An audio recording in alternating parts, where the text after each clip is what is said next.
Buenas tardes, bienvenidos y bienvenidas a esta nueva sesión del Laberinto de Ariadna, que hoy, bajo el nombre de Cenizas y Misterio, la obra de Francisco Brines, rinde homenaje al gran poeta valenciano desaparecido el año pasado, en 2021. Muchas cosas han quedado en suspenso desde el inicio de la pandemia. Algunas, sí, pasa, Sixta. Algunas se han visto interrumpidas, otras dramáticamente truncadas, pero en modo alguno la gran poesía va a caer en el olvido en nuestro laberinto. Esa es la razón por la que hemos emprendido este año pues, una serie de actos, una especie de ajuste de cuentas con la poesía y con sus grandes hacedores, que hoy, por desgracia, ya no están con nosotros. De ahí este acto que nos brinda la oportunidad a todos de escuchar algunos de los grandes poemas, de los poemas fundamentales de Francisco Brines. Y de gran poeta a gran poeta, porque hoy nos acompaña Alejandro Duque Amusco, que es poeta y crítico, que nació y pasó su infancia y primera juventud en Sevilla, luego vino a Barcelona, aquí en la Central, ¿verdad? Sí. En la Universidad Central, estudió Filología Hispánica y su tesina de fin de trabajo de licenciatura versaba precisamente sobre Francisco Brines. Fue el primer trabajo universitario que se hizo sobre el poeta valenciano. O sea que ya veis que no es un accidente, no es casualidad que hoy esté con nosotros para hablarnos de Brines. Con posterioridad se doctoró con una tesis sobre Vicente Aleixandre y podemos decir que Alejandro es una autoridad en cuanto a tema en lo concerniente a Vicente Aleixandre, la obra alexandrina.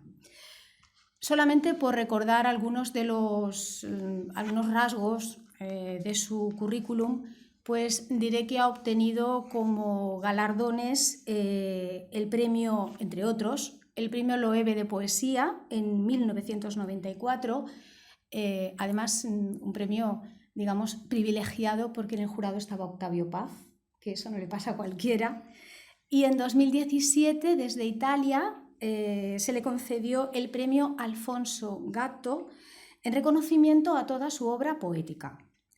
Alejandro, por lo tanto, es un gran estudioso de la obra de Brines y en el año 2021 publicó Cenizas y Misterio en la Edad Renacimiento, que es una recopilación de trabajos, de estudios sobre la obra poética de Francisco Brines.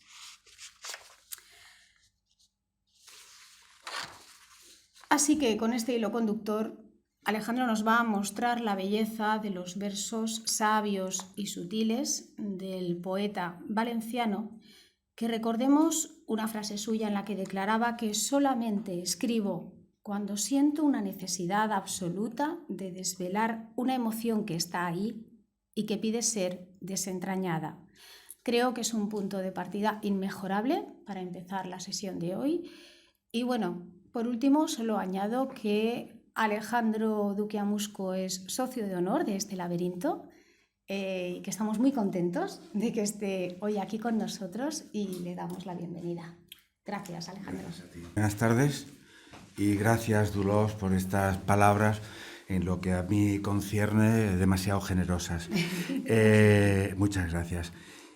Y luego has introducido magníficamente el tema de hoy para todos los que estamos aquí, que es nada más y nada menos que Francisco Brines, Premio Cervantes de Literatura, uno de los nombres más destacados de la poesía española de posguerra.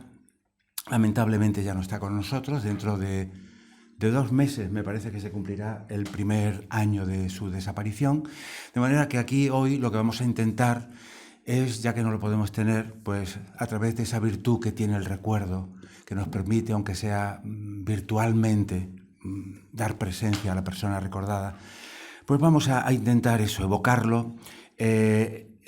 Vamos a hacer 2 partes en la sesión de hoy. En la primera, si me lo permiten, voy a leer una semblanza que yo escribí en vida de él. Era en aquellas semanas terroríficas del confinamiento. Me encontré un día unas notas escritas sobre él. Digo, mira, ahora que tengo tiempo, porque otra cosa no, pero tiempo teníamos todo el del mundo, me puse a escribir esa semblanza, tal como yo a él lo he visto siempre, lo sentía. Me he negado a pasarlo ahora en pasado, he dejado el tiempo presente. Él llegó a leer esa semblanza porque figura al comienzo de Cenizas y Misterio.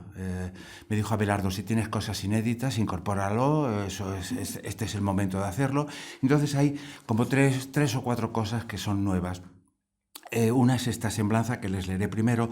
La he reajustado un poco porque había quizá unos comentarios que no venían muy al caso para la sesión de hoy, y eso lo he recortado, con lo cual incluso ganará más en agilidad, ¿no?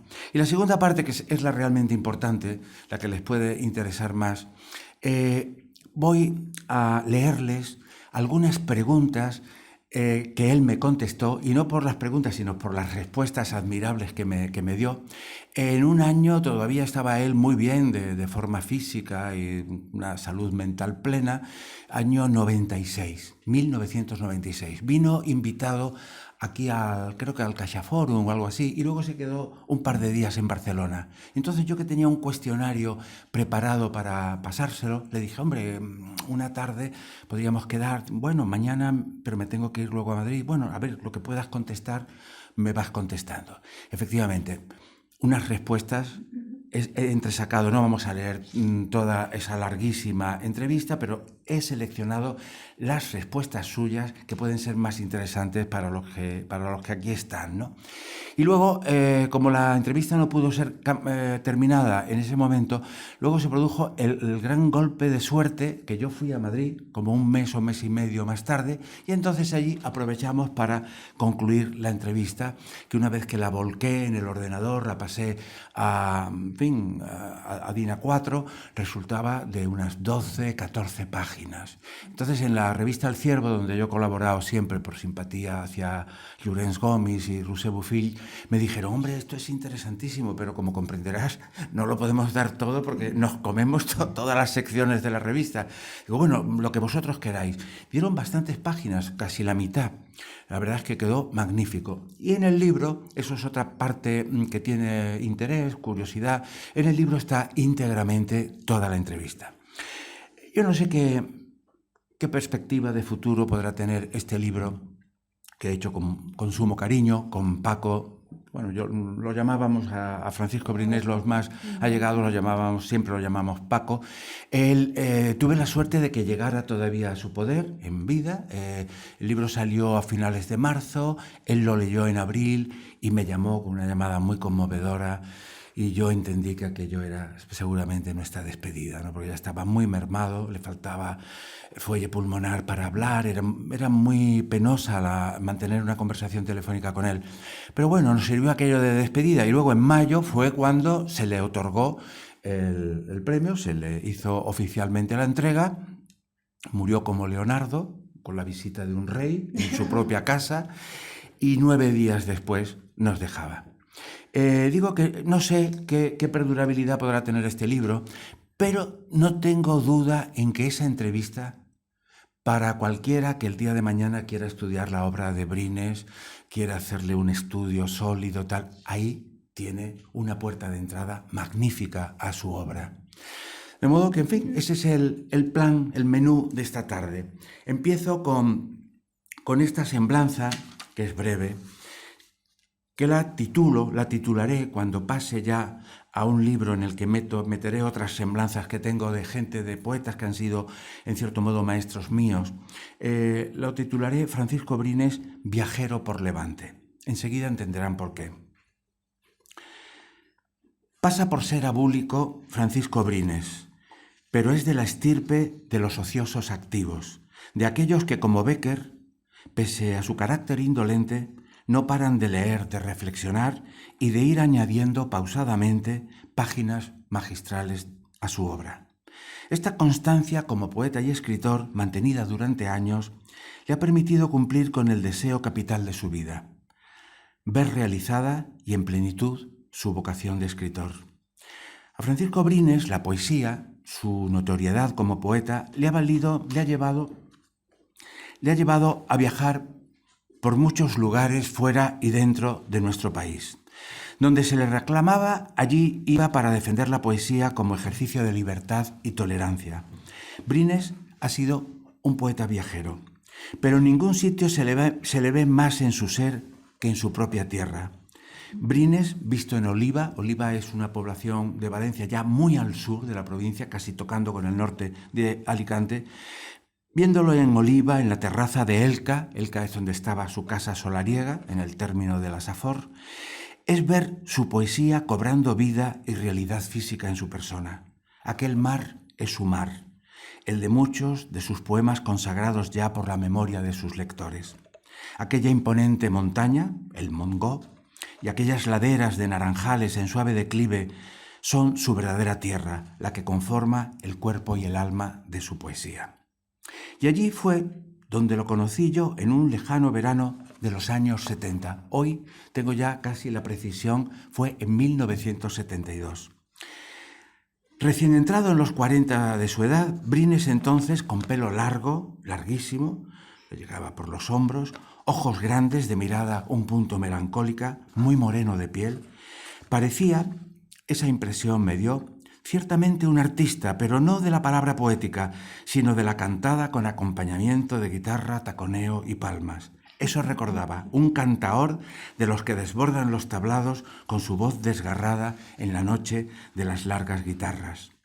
No podía yo imaginar en aquel instante que pocos años después la tesina de licenciatura que yo realizaría en la Universidad de Barcelona le iba a estar dedicada. Pero así fue. Su poesía me ganó desde el primer momento.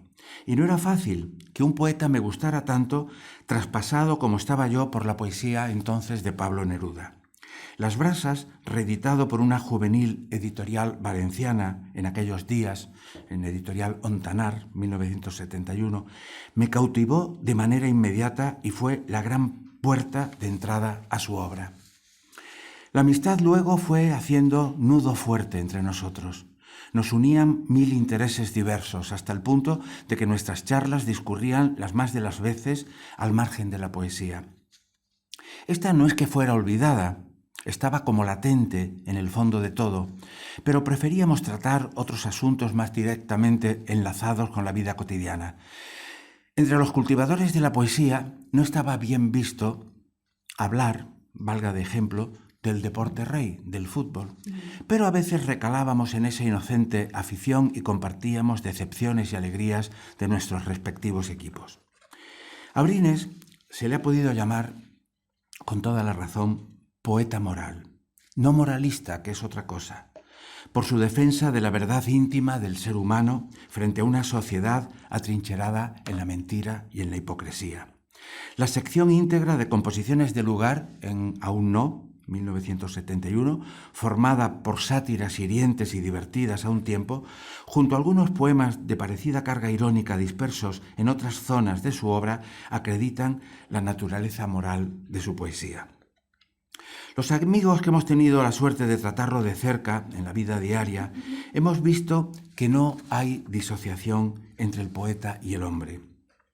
El Brines poeta y el Brines ciudadano comparten un inequívoco sentido de la rectitud, la exigencia y la responsabilidad. En la relación cotidiana, una actitud lo define. Prefiere callar antes que hablar mal de alguien. Alguna vez le oí decir: quien habla mal de otro está hablando mal de sí mismo. Y en los momentos difíciles de su vida, que no faltaron, tampoco se le ha oído la menor queja, porque nada le desagradaba más que inspirar piedad o compasión. Todo es obra de un supremo azar, considera, y no está en nuestras manos modificar el destino que nos aguarda. Con el Paco Brines viajero, viajar, otra de sus pasiones, he coincidido varias veces en diversas ciudades, pero el recuerdo más vivo que conservo se remonta a un viaje hecho con él en su coche en el otoño de 1975. Maravillosa excursión por ciertos pueblos escondidos de la zona norte de Alicante, Guadalest, Callosa, Polop, Altea. Paco era, siempre lo ha sido, un gran conversador y hablaba de cosas muy meditadas por él.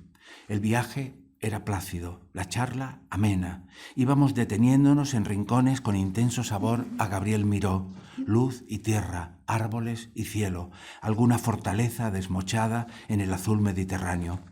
Ya de noche acabamos en la playa de Benidorm, oscura y sin nadie a esa hora.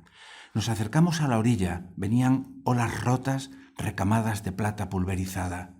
Paco Brines se agachó, hizo un cuenco con sus manos y mostrando la espuma atrapada, igual que si fuera el oficiante de un antiguo ritual, recitó en voz baja: «Mira la espuma, su delicadeza, que es tan distinta de la ceniza». Versos de Claudio Rodríguez. Comprendí el alto valor que la amistad tenía para él en su vida al invocar los versos de un querido poeta amigo, ausente en ese momento de aquella orilla nocturna, pero presente, con presencia continua, en el otro mar de la memoria. Y concluyo. Brines ha buscado siempre, con preferencia a través de su poesía, pero también mediante la pintura, la música, el arte en general, un enriquecimiento interior, ganar cotas de mayor conciencia dentro de lo que llamamos, para entendernos, la realidad.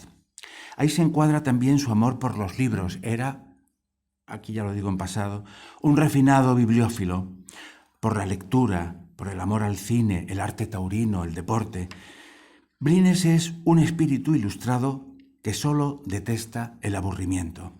Defensor del goce de la vida como buen hedonista, con la única limitación del categórico «no quieras para los demás lo que no quieras para ti», aconsejará al poeta incipiente que se le acerca y le pide palabras de orientación y ayuda, no diciéndole «escribe, escribe, escribe», sino antes que nada «vive, vive, vive», porque solo una vida plenamente vivida puede llevar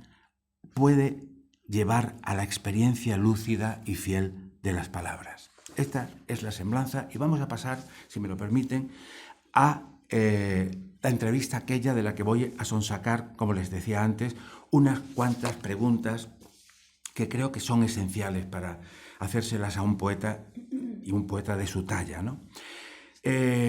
Advierto que en algún momento de esta entrevista haremos una pausa cuando venga a colación y ahí muy amablemente Dulós se ha aceptado el leer unas veces ella, otras yo, poemas suyos, porque mal es un homenaje a un poeta si no se leen sus versos.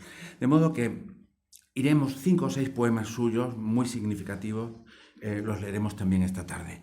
Bueno, la pregunta que yo le hice a Paco, entre otras, esta ya está en la segunda página, le pregunté: ¿qué es la poesía para ti? Y aquí su respuesta: es muy difícil de definir. Esa es la primera pregunta que me hicieron cuando publiqué mi primer libro, Las brasas, y me dejó igual de desconcertado que ahora. Yo creo que la poesía es un don, una gracia. Hay que entenderla desde el deslumbramiento de la creación y desde la emoción del que la recibe. En este sentido, es un hallazgo que se transforma en una donación emocionada. Tengo que advertir que cuando Brines en el año 60 publica Las brasas, que había recibido el premio Adonais el año anterior, en el 59, él ya tiene 28 años, o sea que para ser su primer libro no era un poeta muy joven en ese momento, ya tenía 28 años, tenía una edad, comenzaba su madurez, y hubiera todavía tardado más en publicar si no hubiera sido gracias a otro poeta de la misma generación, entonces muy allegado a él, los dos vivían en Madrid, que es Carlos Sagún, al que hemos despedido en esta tertulia hace 4 o 5 años. Carlos Sagún se quedaba admirado de ver los poemas que Brines le leía. Mira, hoy he escrito este poema, ¿qué te parece? Oh, estupendo, tal. Entonces, cuando ya había un conjunto allí suficiente para un libro, le pidió a Brines, dice: oye, ¿tú no me darías permiso para yo pasarte a limpio esos poemas y presentarlos a la Adonais? Y Brines, que era un hombre indolente al máximo, dijo: bueno, si tú te encargas de todo, yo no quiero saber nada. Entonces Carlos Sagún, con una amistad, en fin, generosísima, pasó los poemas a limpio, hizo las copias pertinentes para presentarlos en la editorial Rialp, que era la que organizaba el premio Adonais, y además el premio se lo concedieron. Si no llega a ser por Carlos Sagún, estoy seguro de que Paco pasan los años 30, 33, 35 y no hubiera sacado quizá nunca o mucho más tardíamente Las brasas.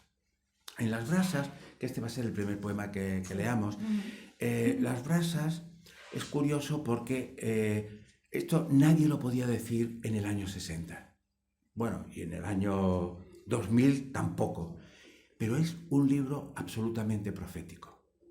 Francisco Brines pone en su libro como protagonista a un anciano, un ser ya muy deteriorado, en franco declive, próximo a la muerte, y rodeado de una vegetación exuberante que era la de su casa. Francisco Brines vivía, como he dicho antes, en Elca, y la casa es una maravilla, rodeada de jazmines, bugambillas, adelfas, pinos, también hay algún que otro ciprés, luego los naranjales que caen hacia el mar. O sea que muchas veces los críticos se equivocan cuando dicen, bueno, todo esto es un símbolo de la belleza. Bueno, puede ser un símbolo de la belleza, pero es que hay una realidad primaria, que es que esa era su casa. Tuvo esa fortuna, él dice en unos versos de Palabras a la oscuridad, yo no era el mejor para mirar la tarde, pero me fue ofrecida. De modo que... y entonces, cuando ya empezaron los años 2000, 2010, tal, y veíamos el declive de Paco, además ya dejó de ir a Madrid, se afincó permanentemente en Elca, todos comprendimos que Las brasas había sido un libro dictado por ese don que tienen a veces los vates, ¿no? El don del vaticinio, porque ese protagonista era él. Entonces, hay muchos poemas en el que va a leer Dulós, al principio describe la belleza de aquel paisaje y tal, pero luego como proyección del hombre próximo a la muerte, que es el protagonista y es él, conforme avanza por aquellos jardines, los lirios van mustiándose, las flores van... tal, hay seroja nada más en el camino, ¿no? Los pinos han perdido parte de sus hojas, de su esplendor. Vamos a escuchar este estupendo poema. Vale. Se titula El balcón da al jardín. El balcón da al jardín. Las tapias bajas y gratas. Entornada la gran verja, entra un hombre sin luz y va pisando los matorrales de jazmín. Le gimen los pies, no mira nada. Que septiembre cubre la tierra, lentos nardos suben, y suben las palomas con las alas, el aire, el sol y el mar descansa cerca. El viento ya no quema. Riegan lentos los pasos que da el agua, las celindas todas se entregan, los insectos se alzan a vivir por las hojas, en el pecho le descansan las barbas, sigue andando sin luz. Todo lo deja muerto, negras aves del cielo, caedizas hojas, y cortada en el hielo queda el agua. El jardín está mísero y habita ya la ausencia, como si se tratase de un corazón y era una tierra verde. Cruza la diminuta puerta. Llegan del campo aullidos y una sombra fría penetra en el balcón y es un aliento de muerte poderoso. Es la casa que se empieza a caer, húmeda y sola. Estupendo. Casa que es su propio cuerpo, evidentemente, es una proyección, como decía antes. Luego le pregunté una pregunta que creo que es muy socorrida y todos alguna vez hemos hecho esta pregunta a algún poeta relevante, ¿no? ¿Cómo se llega hasta la poesía? ¿Se hace el poeta? Su respuesta estupenda, dice, uno es poeta no por voluntad de serlo, sino porque tiene esa posibilidad de la expresión creadora. Ahora bien, si esa capacidad no va acompañada de un trabajo de entendimiento y aprehensión de la poesía desde muchos puntos de vista, y ese aprendizaje es siempre lento, el don creador acaba desapareciendo. Se da el don creador cuando se da, pero no se nos da el oficio. El oficio hay que aprenderlo. Y eso no se consigue de un día para otro. Hay poetas que nacen, se diría, con el oficio aprendido, pero hay otros, entre los cuales yo me considero, que no lo han tenido de manera tan evidente. Lo han ido logrando con el tiempo. Es muy importante que el poeta como lector pueda gustar de estéticas muy diferentes, aunque se sienta más cercano a unas que a otras. ya que el ensanchamiento expresivo de su mundo solo será posible desde la comprensión de una poesía lo más diversa y variada. Por lo tanto, en principio, no debe empecinarse en seguir atado a sus limitaciones, sino enfrentarse a ellas con voluntad de romperlas. ¿Qué poetas de tu primera época en la formación de tu estilo y qué maestros sigues creyendo que están presentes en tu obra? Esa fue la siguiente pregunta. Yo, el primer poeta de importancia que leí por entero y que me gustó fue Bécquer. Y después leí a Rubén Darío. Con Rubén Darío me ocurrió una cosa muy negativa, y es que lo leí en un tomo, creo que de Aguilar, en el que estaba toda su poesía. Ahí estaba todo íntegro Rubén Darío, y al decir íntegro me refiero a que estaba toda la prehistoria de Rubén Darío, que ocupaba más de la mitad del volumen. Con lo cual, estuve leyendo no a Rubén Darío, sino a Núñez de Arce, a Campoamor, a Bartrina, a toda la poesía de finales del siglo XIX, que eran las lecturas que tenía él en su Nicaragua antes del primer libro suyo en el que ya aparece el nuevo estilo modernista, que es Azul. Entonces, cuando llegué a Azul, llegué un poco como el náufrago a la playa, más con deseo de descansar que con la alegría de haber llegado a destino. De todos modos, Rubén Darío me satisfizo, pero no en el grado que posteriormente he llegado a estimar en él, hasta el punto de que lo que siento es que Rubén Darío, que pudo ser a la edad que yo lo leí un autor muy formativo de mí como poeta, no lo fue. Sin embargo, ahora yo considero a Rubén Darío, con diferencia, como el poeta más importante del modernismo hispánico, es decir, creo que la diferencia entre él y los otros poetas modernistas es extraordinariamente grande. Aquí yo creo que conviene hacer dos rapidísimas reflexiones. La primera, leer poesía no es leer solamente una vez a un poeta. Leer poesía es volver a leerla. Es el caso suyo con Rubén Darío. No le gustó porque empezó por el principio y lo abandonó. Luego, cuando ya alguien le debió decir, no, pero tú ve a Azul, ve a Prosas Profanas, a Cantos de Vida y Esperanza, se encontró con el maravilloso poeta, ¿no? Y luego, la otra enseñanza de Brines es que no está nada bien caer sobre un poeta joven como crítico y hacer una crítica demoledora de su obra. Si cualquier crítico en la Nicaragua original del poeta hubiera caído sobre los abrojos, las rimas, que realmente era una cosa bastante floja, Rubén Darío probablemente habría decidido no continuar, esto no está hecho para mí, y nos habríamos privado de sus grandes obras. O sea que la crítica puede ser todo lo cruda que merezca un autor cuando ya el autor está hecho y tiene una voz propia. Pero en los inicios no, porque a lo mejor están privando de un porvenir muy afortunado luego, ¿no? La otra pregunta, que es un poco, porque vi que después de lo de Rubén Darío se me zafaba, y le digo, ¿y qué maestros sigues reconociendo? El primer gran maestro que me forma, no ya solamente en la poesía que yo pudiera escribir en aquel momento, sino en algo mucho más importante, que es el afinamiento y la educación de una sensibilidad estética, fue Juan Ramón Jiménez. Juan Ramón Jiménez, en mis años de bachiller, sobre todo en los últimos cursos, fue un autor que leí, en especial la segunda antología poética, ¿no?, del año 22. Que prácticamente me sabía de memoria. Era un libro al que volvía constantemente. Y conecté sobre todo en aquel momento con el Juan Ramón adolescente, con el primer Juan Ramón, con todos los primeros libros hasta llegar a la poesía pura, que también me gustó mucho. En aquella antología no estaba el último Juan Ramón, al cual llegué más tarde y que también me ha interesado enormemente. La evolución de Juan Ramón para mí es modélica y me parece que la construcción del mundo en su poesía es la más vasta de la poesía española contemporánea. ¿Algún nombre más?, le insistí yo. Dice, sí. Ya posteriormente a Juan Ramón empecé a leer a los poetas del 27, a la generación del 27. Naturalmente Lorca es admirable, pero no imitable. Es peligrosamente imitable, del mismo modo que son peligrosamente imitables todos aquellos poetas que tienen una visión personal muy original y que está unida a un mundo propio.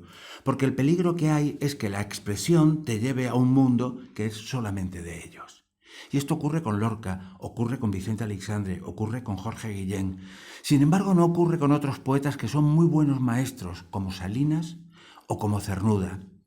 Y ahí estoy señalando, en el nombre del segundo, el poeta que a mí no solamente me influye, sino que me conforma como hombre y como poeta. Es decir, la enseñanza de Cernuda es una enseñanza muy importante por situar al hombre en el poema y por buscar en el poema una estructura moral que importa no solamente para la poesía, sino, en este caso, también para la vida. Y estamos tocando una cosa para mí esencial en la poesía. No digo que sea condición única, pero sí en el sentido que yo tengo de la poesía. Esto es, que debe servir al hombre para vivir mejor y para ser más sabio. Sabio no en el sentido enciclopédico, sino sabio en el sentido de conocimiento de la vida y de saber instalarse en ella. Bien, naturalmente, todos los poetas aquellos que uno lee y que gusta de ellos pueden influir. Por ejemplo, otro poeta que me influye, aunque de un modo menos consciente, es Antonio Machado. Pero el primer Antonio Machado, el de Soledades, Galerías y otros poemas, este ya es 1907, ¿no? Que es el Antonio Machado que está presente en Las Brasas, aunque yo no lo supiera cuando publiqué el libro, pero sí lo vio la crítica, del mismo modo que vio a otro escritor que no es poeta y que me alegró que estuviera presente en mi poesía, que es Azorín, y que fue uno de los maestros que yo tuve en los años de aprendizaje, igual que lo fue también Gabriel Miró, pero creo que Gabriel Miró no surge tanto en mi poesía como Azorín. Ahora doy un salto y acababa de publicar Brines La última costa y le pregunté lo siguiente, digo, en tu poesía hasta ahora la costa era un lugar de sensualidad, de luz prometedora, de vida, pero el nuevo libro, La última costa, ya desde su título mismo, parece que se carga de significaciones fúnebres, de oscuras premoniciones. ¿Cómo explicas ese cambio? Es verdad, la costa en mí siempre está haciendo alusión en cuanto símbolo al mar, al verano, a la exaltación del vivir, al hedonismo. En algún momento la costa también aparece en este libro, La última costa. Desde ese punto de vista, es una costa en donde se encuentran los cuerpos, donde el deseo los une en el mejor de los momentos de plenitud, como una forma de confusión del hombre con la naturaleza, también con el cosmos. Y yo creo que después de esta respuesta suya, sería lo más indicado leer el poema suyo, Los veranos. Los veranos, aquí lo tengo. Los veranos era uno de los poemas que a Brines más le gustaban de su obra, lo confesaba abiertamente. Y estoy enterado de que en Lituania, que van a sacar una mínima antología de poesía de poetas españoles traducidos al lituano, este será el poema suyo que viertan al lituano. Y es un poema maravilloso. A ti también te invitaron en Lituania, ¿no? Bueno, eso es otra cosa. Los veranos, verán qué poema. Fueron largos y ardientes los veranos. Estábamos desnudos junto al mar, y el mar aún más desnudo. Con los ojos y en unos cuerpos ágiles hacíamos la más dichosa posesión del mundo. Nos sonaban las voces encendidas de luna, y era la vida cálida y violenta. Ingratos con el sueño, transcurríamos. El ritmo tan oscuro de las olas nos abrasaba eternos, y éramos solo tiempo. Se borraban los astros en el amanecer y con la luz que fría regresaba, furioso y delicado, se iniciaba el amor. Hoy parece un engaño, que fuésemos felices al modo inmerecido de los dioses. Qué extraña y breve fue la juventud. Bueno, sigamos. Brines está aquí con nosotros.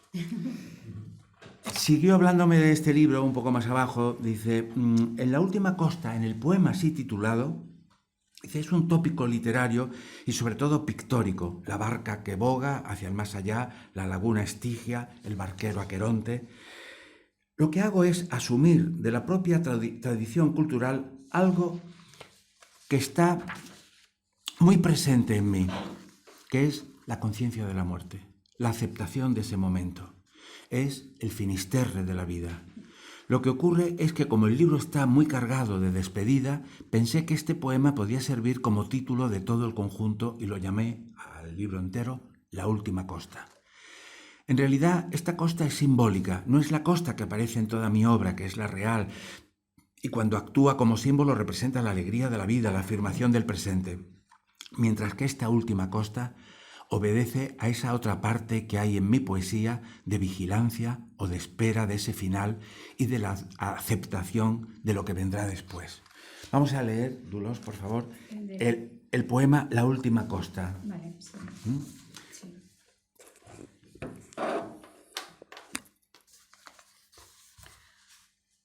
Había una barcaza con personajes torvos en la orilla dispuesta.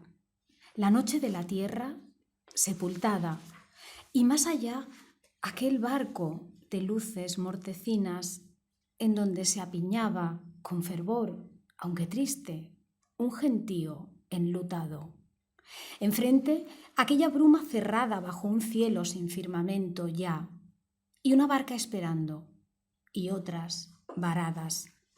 Llegábamos exhaustos, con la carne tirante, algo seca.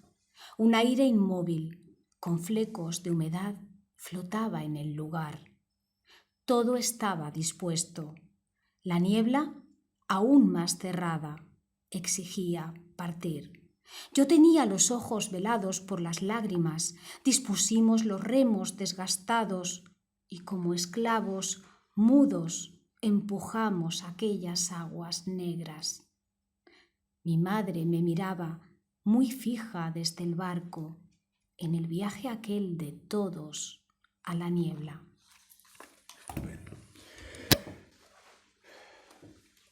Bien, llegado a este punto de la entrevista, quise cambiar un poco el rumbo de la misma y que me hablara de los críticos que él había leído, ¿no? Le pregunté, digo, pasemos ahora a hablar, si te parece, de los críticos de la literatura. ¿Cuáles han sido para ti los de mayor interés? A mí me impresionó profundamente la primera edición que leí cuando yo estudiaba Derecho en Salamanca del libro La poesía de Vicente Aleixandre de Carlos Bousoño. Y desde entonces yo he sido un lector muy cercano a Carlos Bousoño como teórico y como crítico. Después, llevado por la amistad tan estrecha con él, estos renglones que vienen ahora van a ser muy importantes por lo que luego verán. Dice, llevado por la amistad tan estrecha con él, incluso he asistido a la génesis de algunos de sus libros y los hemos comentado a medida que los escribía. En tal sentido, soy un lector especialmente afortunado de Carlos Bousoño y pienso, por otro lado, que es el crítico que más ha influido en mí. No solamente como crítico, que eso parece evidente, sino también como lector de poesía y más aún en mí como poeta, siendo mi poesía desde el punto de vista de la expresión muy distinta de la suya. Pero hay bastantes afinidades, coincidencias en la mirada del mundo, cosa que nadie ha precisado ni ha señalado siquiera. Después puedo recordar críticos que cuando los leí me impresionaron enormemente. Uno de ellos fue Amado Alonso y su libro sobre la poesía de Pablo Neruda, sobre su etapa de las residencias, que es la que más me gusta de Neruda. Y otro crítico, por no salir de los españoles, que me parece extraordinariamente lúcido y con una capacidad expresiva de una precisión admirable, es Pedro Salinas. Por otro lado, en cuanto a la crítica de los poetas clásicos, más que de los contemporáneos en los que no encuentro la misma altura, mencionaré a Dámaso Alonso. Luego, naturalmente, hay críticos extraordinariamente formativos, como es el caso de T.S. Eliot. Pero los primeros que leí son estos que he dicho, y añadiría también a Cernuda. Cernuda me parece un crítico muy agudo, capaz de ver y deshacer tópicos en una sola frase. Pero también lo encuentro, como hombre apasionado que era, en muchas ocasiones, sobre todo cuando habla de sus contemporáneos, que a veces es caprichoso o incluso puede ser injusto, pero siempre un crítico de gran penetración y sobre todo muy, muy sugestivo. Y ahora vuelvo a Bousoño, vamos a ver. Esto para que se vea que lo que influye en un poeta no solo tiene que ser lo que ha leído o los museos que ha visitado. No. Puede ser la vida cotidiana, una cosa tan simple como veranear con un amigo. Carlos Bousoño veraneaba en aquellos años, me remonto a los años 70, veraneaba con toda su familia en Ibiza.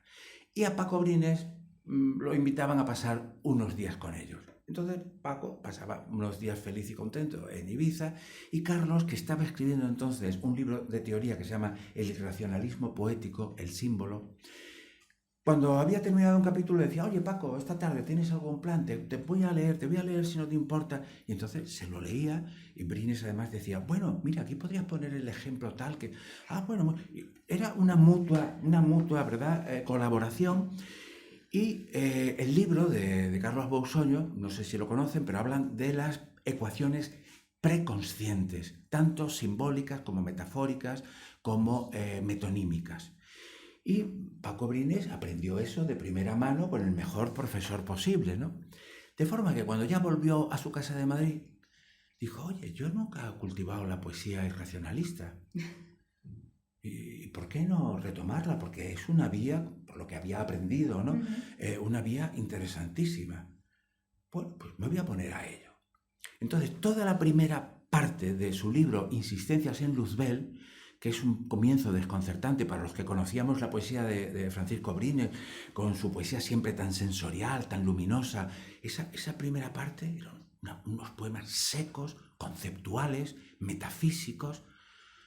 Qué raro. La segunda parte otra vez volvía a ser el poeta de antes, el poeta sensual, hedonista, pero esa primera parte, ¿de dónde saldrá esto, no? Entonces, un día, oyendo yo a Carlos Bousoño hablar, me dijo: bueno, Paco tiene una influencia muy marcada de mí. Pensé: claro, está clarísimo, ¿no? Les voy a leer un poema que se llama Culto de regresión, que es sobrecogedor, ya lo verán, y que está inspirado en esa técnica de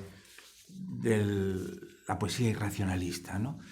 Para que no se pierdan, porque no es un poema fácil, les explico que al hecho de recordar a los difuntos queridos, Paco Brines a esa acción nos la representa en el plano simbólico como alguien que está planchando. Estás planchando, y eso es el recuerdo, el deseo de que esa persona, si fuera posible, volviera otra vez a estar con él, etcétera, etcétera, ¿no? De modo que esos son los dos planos que funcionan en el poema, y se llama culto de regresión, porque a base de ese planchado, de ese recuerdo, de ese afecto, lo que estamos intentando, cosa imposible, es que como Lázaro, ¿no?, vuelva a la vida. Verán, coincidirán que es un poema realmente sobrecogedor. Culto de regresión. Hace ya muchos años que tu tarea doméstica es más íntima, y a nadie dices a dónde vas cada mañana para volver tan tarde, y la cosa sucede más allá de los huertos, en la casa secreta y silenciosa a donde nadie quiere ir, y cruzan sin mirar, la casa en que el trabajo nunca está terminado. Y allí pasas las horas en tu tarea blanca de planchar, sin mirar el azul que cerca sus paredes, y ahora vuelves cansada de planchar a los muertos y encarecidamente a la abuela Rosario. La planchas con fervor, desde los pies aún blancos, y después los zurcidos de sus rodillas desgastadas y los muslos delgados de sus 70 años, y ese cuarto de siglo que ha posado en su vientre, sus pechos de magnolia, de cartón que no huelen, su cuello que te obliga con su dificultad. Con la misma minucia que lo callas, te afanas en silencio con un cansado movimiento igual, y hoy has querido que la vaya a ver, porque me has dicho triste que la has planchado mal, y nos hemos vestido para asistir a su presencia tan reposada siempre. Y veraz te lo digo, con silencio y con tiempo lo has logrado, y casi hemos podido jugar con esa niña, y aunque no nos hablaba, nos incitaba al juego, tan blanca en sus pañales de batista, con sus ojos abiertos y atónitos y oscuros, sus quietos pabellones con arillos de nácar, sus manos diminutas que obligamos con fuerza a enlazar nuestros dedos. Pero tú estabas triste, porque los labios de la niña no se abrían, allí donde mayor fue el doloroso afán. Lo llegaste a creer, me lo dices llorando, y ahora sí que sabemos que no sonreirá. es la madre la que va al cementerio y un día le dice, hombre, ven conmigo, vamos a ver a la abuela Rosario, ¿no? Luego ya se entiende muy fácilmente. Fíjense qué influencia tiene aquí el conocimiento del libro que estaba escribiendo un amigo, ¿no? Pasemos ahora a ver. Esta pregunta es muy incisiva. Recuerdo que una vez también me atreví a hacérsela a Vicente Aleixandre. Le dije a Paco, digo, después de tantos años dedicados a la poesía, ¿escribir es para ti un goce o una tiranía? Aunque sé que he adquirido un oficio para expresar mi mundo, siempre que me pongo a escribir lo hago como si no lo tuviera, y entonces lucho mucho con el poema. Hay veces que este sale espontáneo, natural, pero otras con mucha dificultad. En esos casos tengo el goce de la creación, pero también el sufrimiento de la escritura.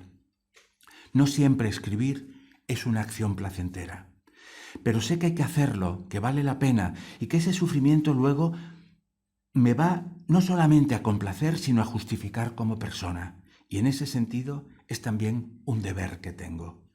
Yo nunca sé lo que va a surgir de ahí y como lector de lo que escribo voy a tener la experiencia de la revelación y asisto a ella especialmente interesado, como se comprenderá, porque aquello es expresión mía, surge de mí, soy yo.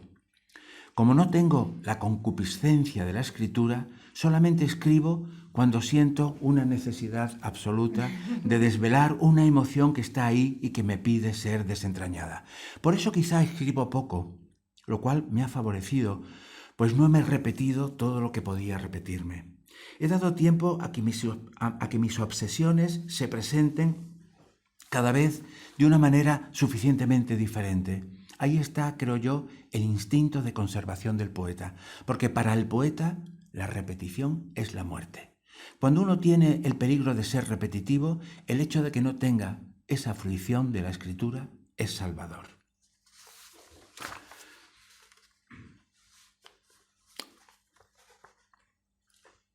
En tu obra, otra pregunta, la búsqueda de la felicidad ocupa un lugar muy importante, pero la conclusión a la que llegas es un poco como la del filósofo Hegel. Ningún hombre es feliz. Es un verso de Brines.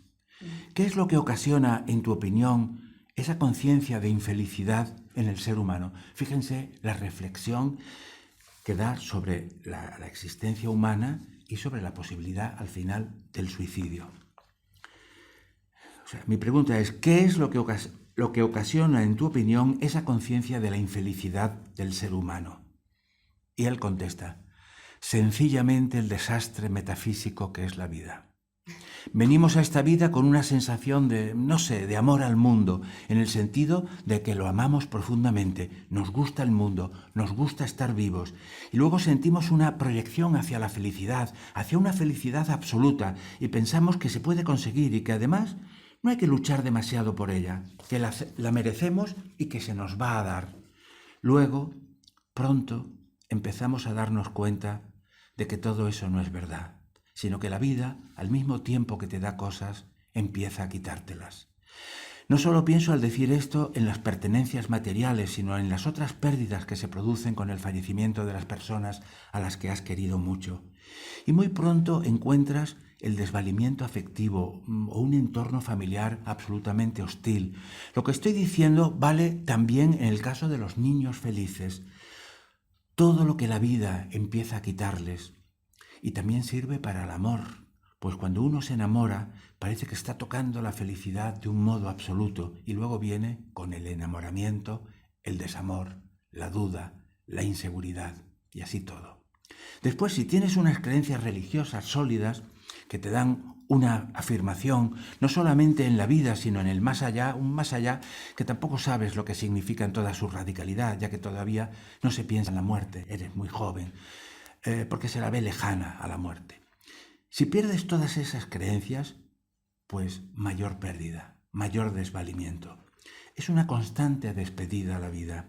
Por lo tanto, uno tiene que aprender, para ser feliz, a renunciar. Esto se aprende tarde, pero se aprende que la felicidad consiste en gran parte en la renuncia. Y claro, es todo lo contrario de la felicidad que uno había soñado. La inversión es absoluta. Y tenemos por otro lado la seguridad, porque la hemos comprobado sin excepción, de que la vida se nos da y se nos quita, y precisamente nos dolemos de esto, porque continuamos queriéndola, aun en los peores momentos. Y eso es así, porque si no quisiéramos la vida, si la vida nos pareciera absolutamente desastrosa, nos iríamos de ella, que es lo más fácil que hay. Es más fácil irse de la vida que haber venido a ella. Y es más fácil irse de la vida que estar incluso mal instalado en ella. Y sin embargo el hombre no lo suele hacer. Lo hace en muy contadas ocasiones y en momentos probablemente de desesperación. Lo que quiere decir que sabe, consciente o inconscientemente, que la vida es un don, al cual se le debe respeto, amor o por lo menos un sentimiento dolorido de queja, pero que en el fondo es positivo. En la pregunta que yo le hacía, recuerdo al filósofo Hegel, que tiene un capítulo en la Fenomenología del Espíritu, que es un libro muy enrevesado, pero tiene un capítulo, el sexto me parece recordar, que se llama La conciencia desventurada del hombre. Y ahí dice Hegel que sí, lo que viene a decir Brines, ¿no? Ambicionamos una felicidad absoluta y tal, pero no nos damos cuenta que lo que pedimos para conseguir esa felicidad son parcialidades, cosas fragmentarias. Uno dice, hombre, qué mal me funciona, pongo un ejemplo muy bajo tono, pero para que se entienda. Qué feliz sería yo si en vez de este ordenador que me funciona mal, que tiene un procesador lentísimo, hombre, tuviera otro mejor. Y compras un ordenador nuevo, lo tienes, te funciona maravillosamente, pero tampoco la felicidad es completa. Luego lo pones en otra cosa y en otra y en otra. O sea que Hegel dice que la felicidad es un absoluto como el horizonte al que no llegamos, ¿no? En esto me recuerda a Brines, a Hegel, y me recuerda sobre todo a un poeta, bueno, también escribió algo de poesía, a un novelista ruso, Anton Chekhov. Tiene unos cuentos maravillosos, también unas obras de teatro, y en todos esos cuentos y en todas las obras de Chekhov pasa lo mismo. Hay un acercamiento a una persona, el protagonista cree que aquella chica tal le puede complacer, pero de repente, a mitad del cuento, se produce una ruptura, una separación, y luego viene la segunda oportunidad en el mismo cuento, que uno piensa, bueno, mira, a lo mejor aquí se produce la salvación. ¿Qué va? La segunda oportunidad en Chekhov es todavía más demoledora. O sea, lo que no fue posible a la primera, ahora te das cuenta de que será irreparablemente imposible para siempre, ¿no? Chekhov decía, el hombre no tiene por qué pedir la felicidad. No merecemos la felicidad. Tenemos que vivir, contentarnos con lo que tenemos. En fin, un poco lo de la filosofía de la renuncia de la que hablaba antes Brines. Vamos a leer un poema que se llama La perversión. Se llama La perversión. ¿Y por qué la perversión? Porque no hay mayor perversión para un hombre ya mayor y que sabe lo fundamental de la vida que contarle a un joven lo que va a suceder, ¿no? El final de la película, por así hablar, ¿no? Sí. Pertenece al libro de Insistencias en Luzbel de 1977. Y bueno, dice así. La hermosura de la vida no acaba, y así nos lo parece a los humanos. Llamamos las cosas que aquí se continúan, los cuerpos que ocuparán con más belleza nuestro sitio, y vamos ya llegando a la quietud difícil y aceptarán nuestro silencio con comprensión, porque nosotros antes habremos comprendido y aceptado la noche ya sin fin y sin estrellas. Quizás hayas venido ahora que nuestros cuerpos se han amado con furia y alegría para escuchar de mí esta verdad sencilla y que aún desconoces. Ningún hombre es feliz. Bueno, y la última pregunta, y un poema más, y con eso terminamos. Le dije a Brines, digo, para acabar, ¿cuál crees tú que debe ser la aspiración de un poeta para con su obra? O dicho de otro modo, ¿qué es lo que buscas con el reconocimiento de tu poesía? Que el lector se sintiera acompañado por mi poesía y que su vida, que es solo suya, en un momento de soledad o de silencio, de intimidad, cuando sienta la necesidad de comunicarse con alguien, que cogiera voluntariamente un poema mío y que lo leyese, y que eso fuera suficiente para que en ese momento se sintiera acompañado en su vida y reconfortado. Ese es el deseo del poeta, perdurar dando compañía a los otros, ¿no? Una última reflexión, y leeré el poema La espera, que me parece también un poema magnífico de Brines, es la siguiente. Francisco Brines, en toda su obra, no para de hacernos declaraciones de amor a todo lo que a él le apasiona, ¿no? El paisaje levantino, el estar con los amigos, el erotismo, es un hedonista tremendo. Todo lo que le apasiona, eso lo confiesa en sus poemas. Pero al mismo tiempo, en esos poemas hay siempre como una sombra, un interrogante que podríamos expresar de la siguiente manera. ¿Y todo eso de verdad existe?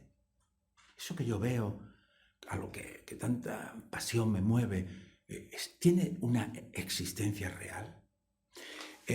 Pensó durante mucho tiempo Brines para el lema o epitafio en su tumba, un verso bellísimo, que es con el que acaba su poema Desde Vasai y el mar de oliva, que está en el otoño de las rosas. Es un poema muy largo y acaba con este verso.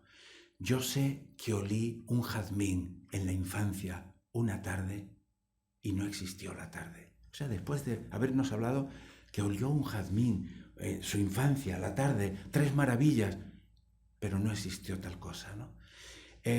Luego, entre que el verso este para la inscripción en la lápida era demasiado largo y él era amante de la brevedad, se agarró a un verso que está, me ha contado su sobrina, que lo han inscrito sobre su losa, que es una frase de lo más común y corriente, que la habremos nosotros alguna vez dicho, como si nada hubiera sucedido. Ese verso está en su poesía, pero ese verso lo tiene, por ejemplo, una poeta extremeña que me gusta mucho, se llama Ada Salas. Carlos Bousoño tiene también un poema suyo que acaba con esa misma expresión, como si nada hubiera sucedido. Bien, les voy a leer este poema que se titula La espera, y para que no se pierdan, oriento un poco la lectura. Él está en su casa de Elca, en el balcón, es una casa de 2 plantas, y él está arriba mirando el patinillo lleno de flores, ahí están sus padres, ya mayores, su madre. Sí, bueno, pues el poeta está en un balcón mirando el patio de la casa de Elca. Allí dentro, allí abajo, están su padre y su madre. El padre descansa reposado en una silla y la madre está rezando el rosario allí entre los jazmines y tal. Claro, es una escena, el que quería mucho a su familia, a sus padres, una escena llena de sentimiento amoroso, de cariño, pero ya verán luego, al final, no quiero adelantar nada, qué verso último nos espera. Tremendo. La espera. El campo oscuro, lejos al mar las luces y un pájaro nocturno. Sentado está mi padre, con olor de naranjo entre sus dedos y el rostro plateado. Espera. Y en un paseo largo de rezo y vigilancia del jazmín, mi madre está esperando. Varadas de tiempo suben hasta el balcón, desde allí miro su soledad, sus sombras. En esta casa todos estamos esperando a quien nos niega. El campo oscuro, lejos al mar, las luces y un pájaro nocturno. Con rostro plateado y hondo olor de naranjo, espera un hombre y una mujer espera vigilando el jazmín. Son 2 extraños. Miré desde el balcón y en el balcón no había nadie. No había nadie, pero yo creo que hoy sí que ha habido alguien que lo ha escuchado y lo hemos podido percibir, ¿no? En esta tarde de poesía de Francisco Brines. Muchas gracias.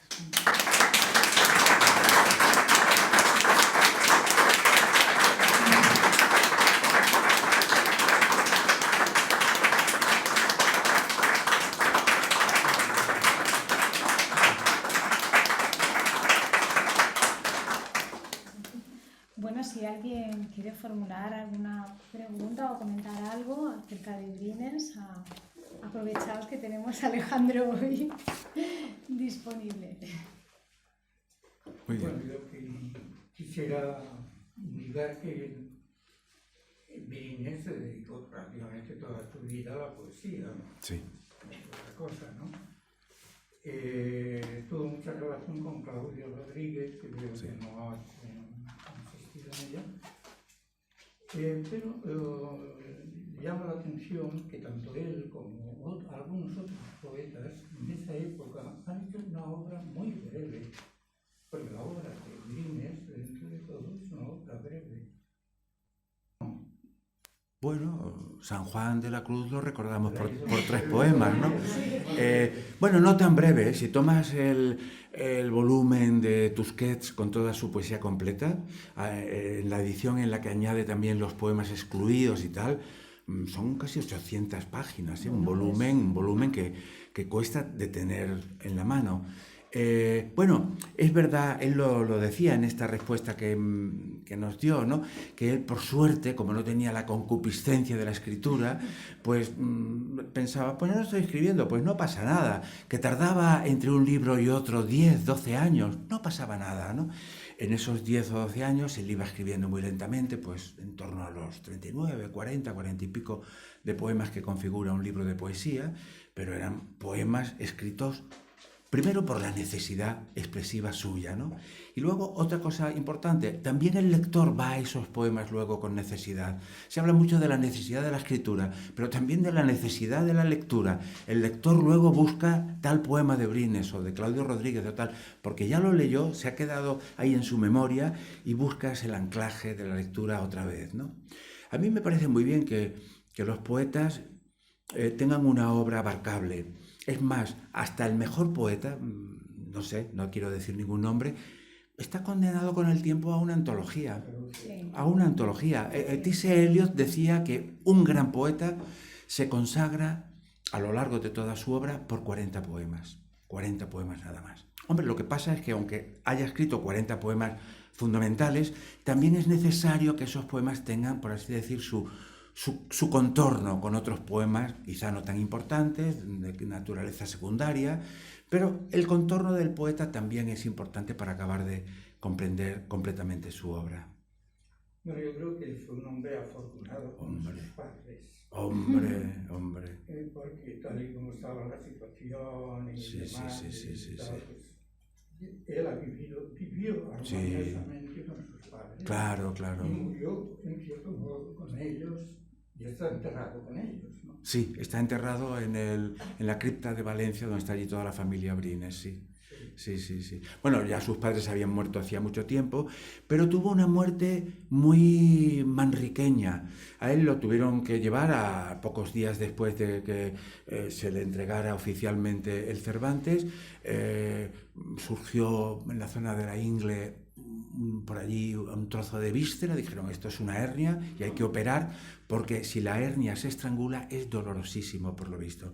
Entonces dijeron tenemos que arriesgarnos, ya sabemos que está muy limitado físicamente, con muy poca capacidad pulmonar, pero hay que operarle porque si no va a ser tremendo.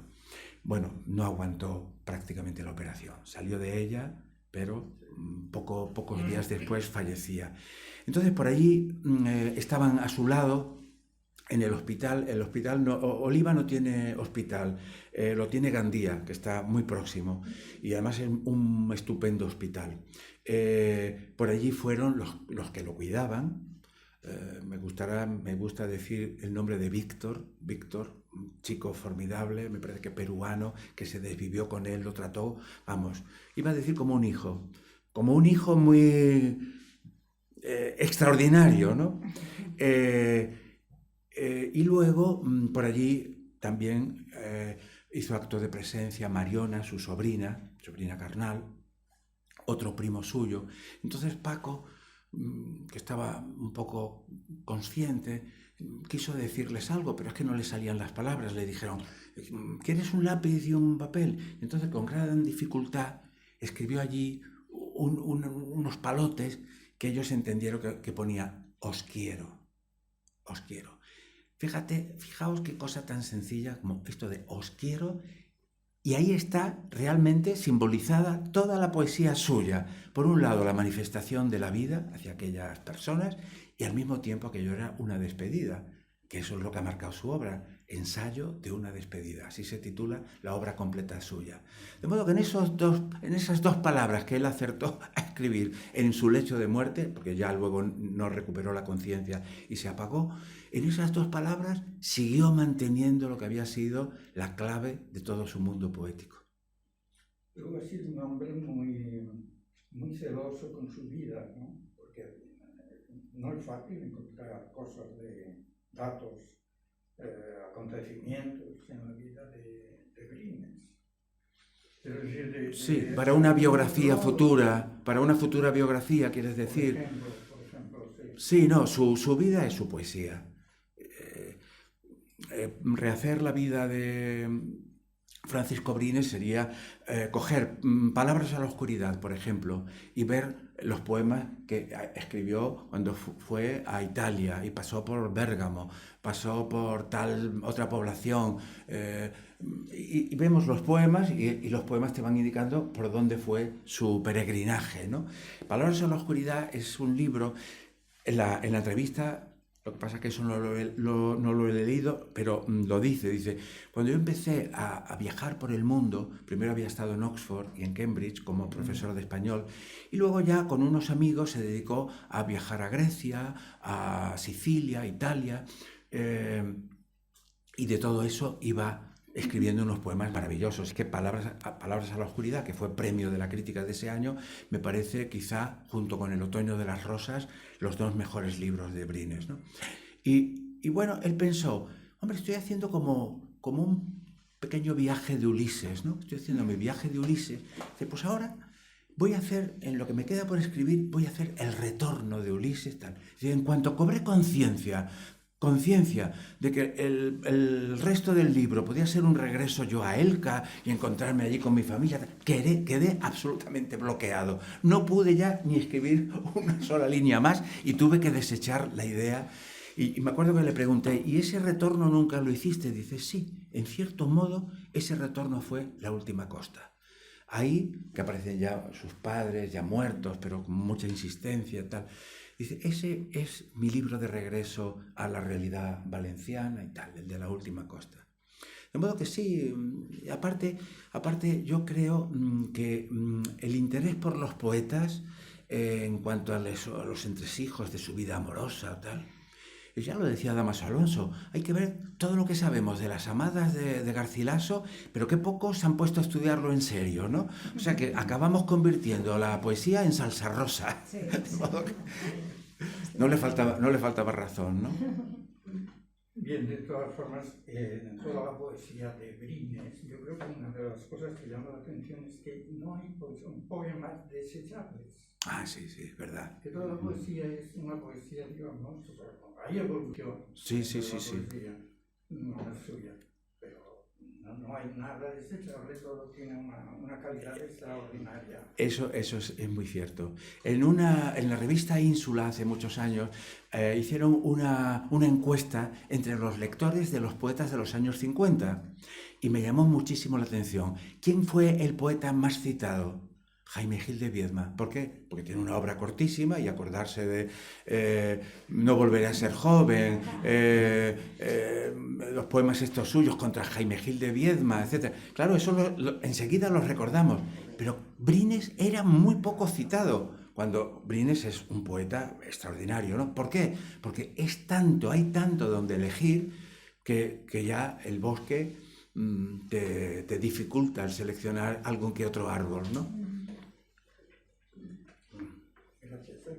Nada, por favor. Un placer. A mí me llamó mucho la atención y me encantó la manera de cómo él tan poéticamente explica sobre la felicidad, ¿no? Sí. Es una palabra, es algo que tanto comentan o preguntan, la felicidad, y la verdad es que todos vamos perdidos. Sí. Vamos buscando qué es la felicidad y vivir en la felicidad no existe, yo creo. Y esa manera Sí. tan bonita, tan expresiva y tan fácil de entender que él tiene sobre la felicidad que le has preguntado. Sí, sí, sí, sí. A mí me dejó... Claro. Brines tuvo muchísimo tiempo en su vida. No tuvo que ir a dar clases, no tuvo que...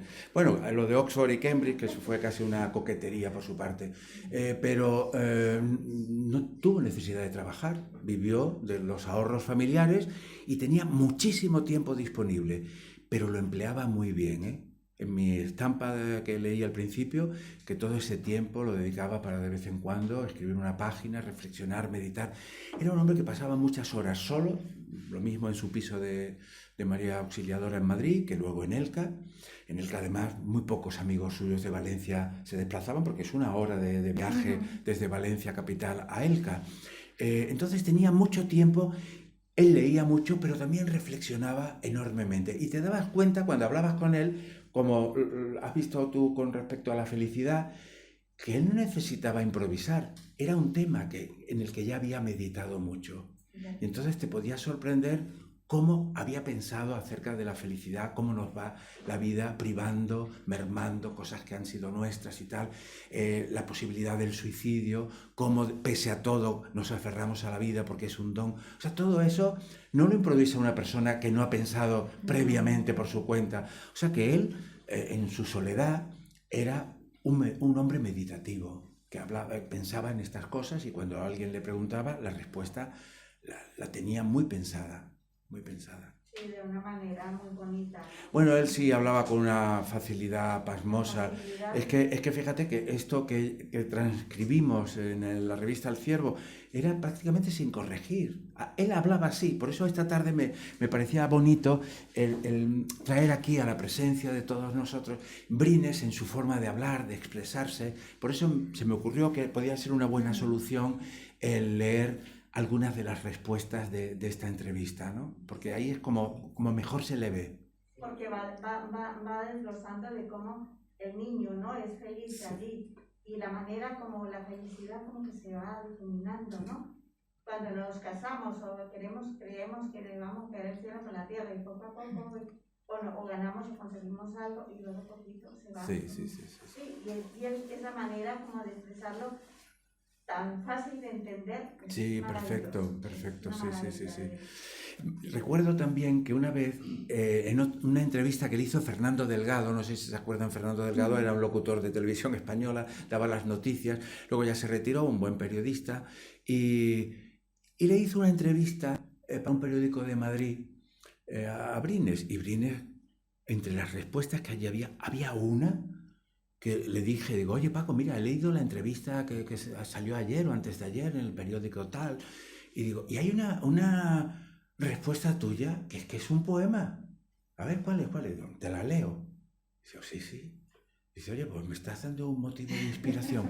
Me estás dando un motivo... O sea que él escribió sin saberlo, había anticipado un poema que quizá luego, debidamente tratado y tal, podía funcionar como poema, ¿no? Le dio la idea de que allí sacaría un poema.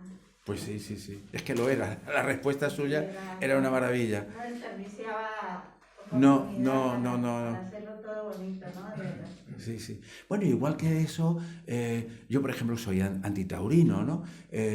Él venía por casa y se ponía a hacer una defensa acérrima de los toros y es que casi te convencía. Dice, mira, un pescador que va con su anzuelo a un río, voy a pescar trucha. ¿Tú sabes el daño que le provoca en la boca a la pobre trucha? Ese anzuelo que lo traspasa.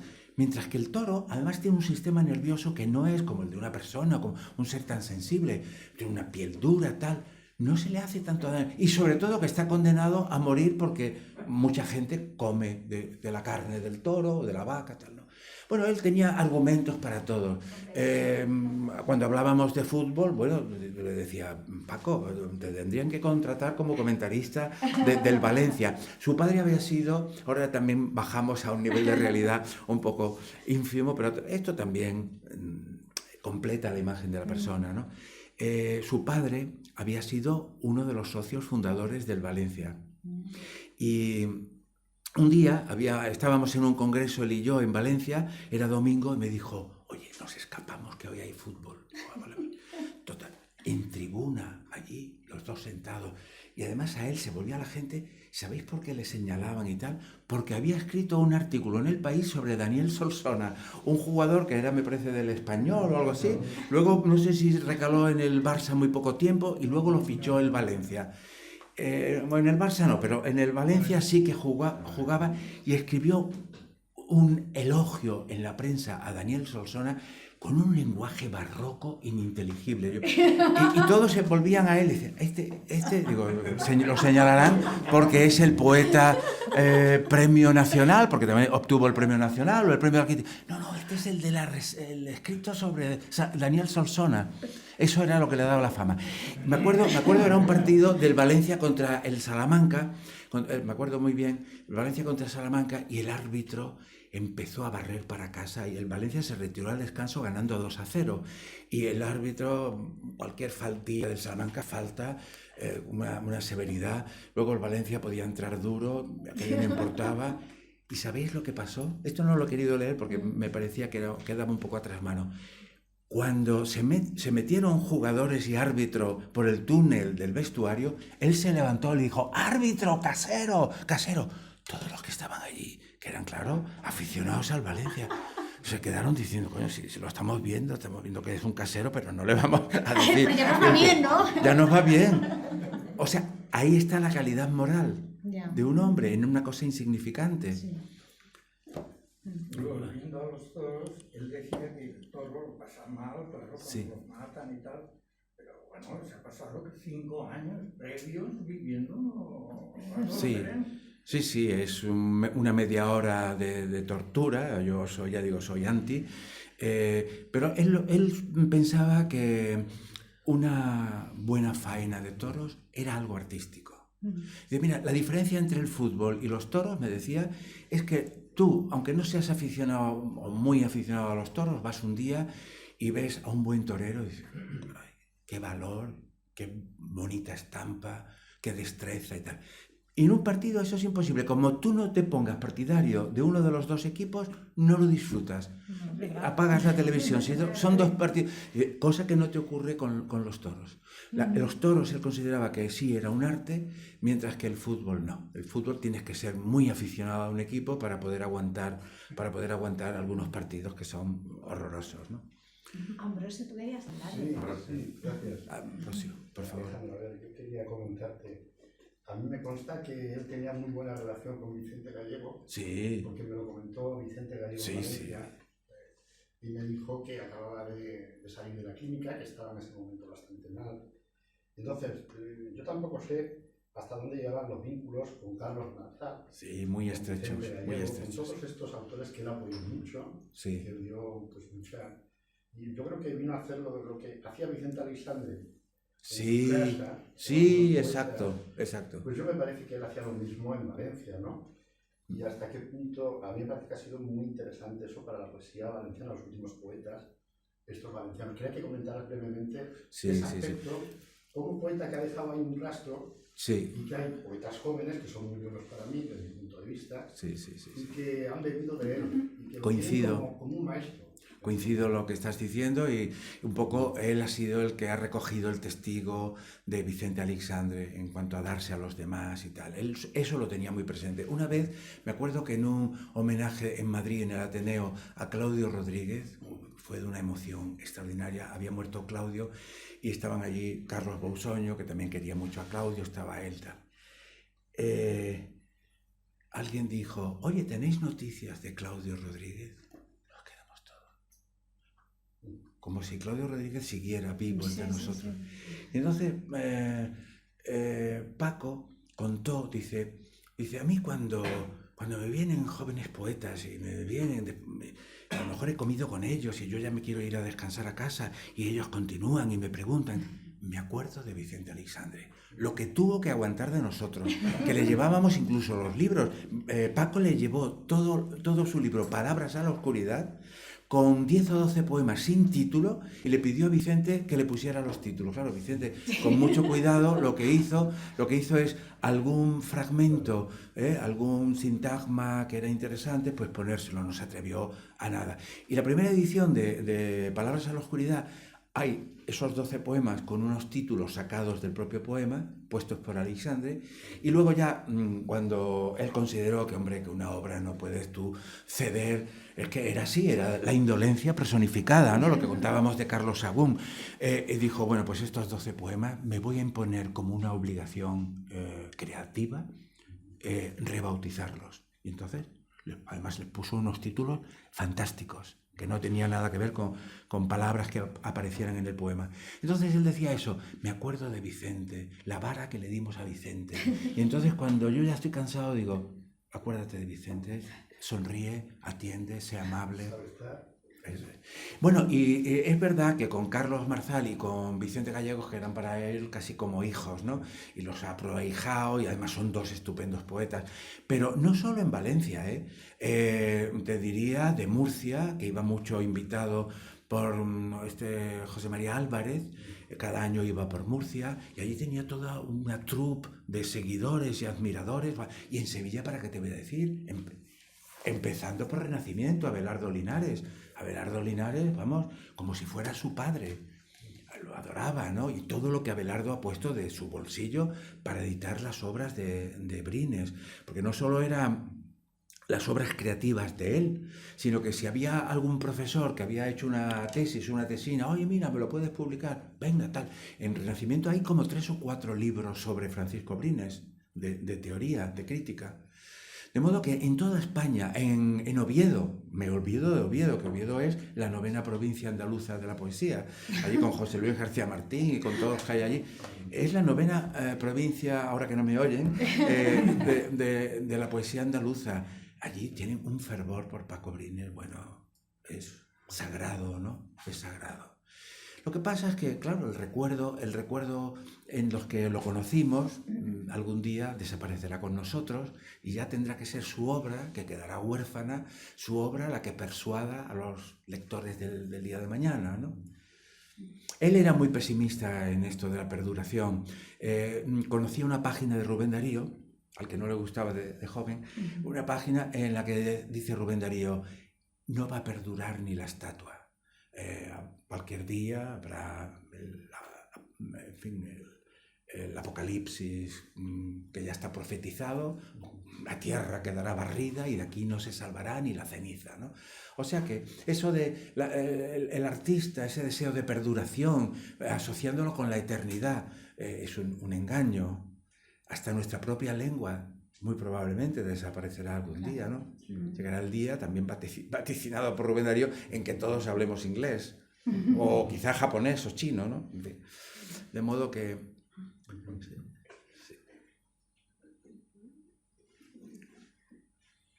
Bueno, pues... ¿Alguna contribución más? ¿Algún comentario?